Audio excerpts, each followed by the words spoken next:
মাকে হারিয়ে 2 সন্তান এবং ওনার স্বামী আজকে দারুণভাবেই আজকে মর্মাহত এবং একটি মানে এই ধরনের সিচুয়েশনের জন্য কোনো ফ্যামিলি প্রস্তুত থাকে দুঃখজনক ঘটনা।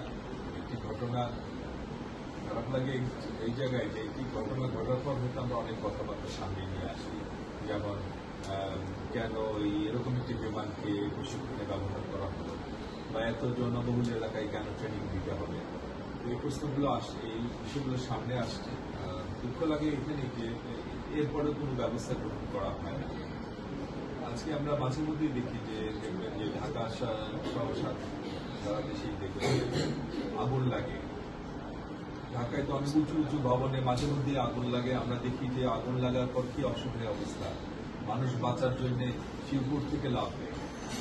তো যখন ঘটনাটি ঘটে এরপরে অনেক আলোচনা হয় যে না আরো অনেক ইকুইপমেন্টস আনতে হবে, কিভাবে মানুষকে সেভ করা যায় এরকম সিচুয়েশনে।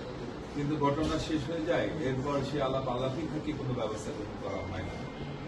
আমাদের দেশে এখন সেরকম কোনো স্পেশালাইজড হেলিকপ্টারগুলো আনা হয়নি যে এ ধরনের কোনো সিচুয়েশন তৈরি হলে কীভাবে মানুষকে রক্ষা করা যায়, কীভাবে সম্পদ রক্ষা করা যায়, এগুলো দরকার ছিল। এরকম কোনো ট্রেনও নাই যে এই উঁচু উঁচু বিল্ডিং হঠাৎ করে আগুন লাগলে কী হবে, এই সমস্ত বিষয়গুলো পরিকল্পনা কিন্তু আমাদের আনা উচিত, কিন্তু আমরা আনি না।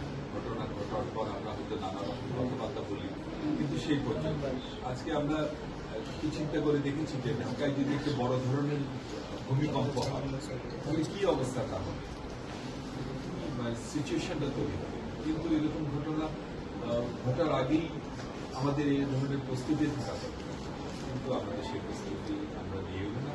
কথায় বলে না চোর পালালে বুদ্ধি বাড়ে, আমাদের চোর পালানোর পরেও বুদ্ধি বাড়ে না, চোর আসার আগেও বুদ্ধি বাড়ে। তো যাই হোক, মানে আমরা আজকে আসি আমাদের মানে চেয়ারম্যান সাহেব আমাদের পাঠিয়েছেন এই পরিবারের পাশে দাঁড়ানোর জন্য, তো সমবেদনা জানানোর জন্য আমরা এসেছি, ওনাকে সমবেদনা জানানোর জন্য বাচ্চাদের জন্য। কিন্তু আসলে পৃথিবীর কোনো ভাষা দিয়ে কি সমবেদনা জানানো সম্ভব?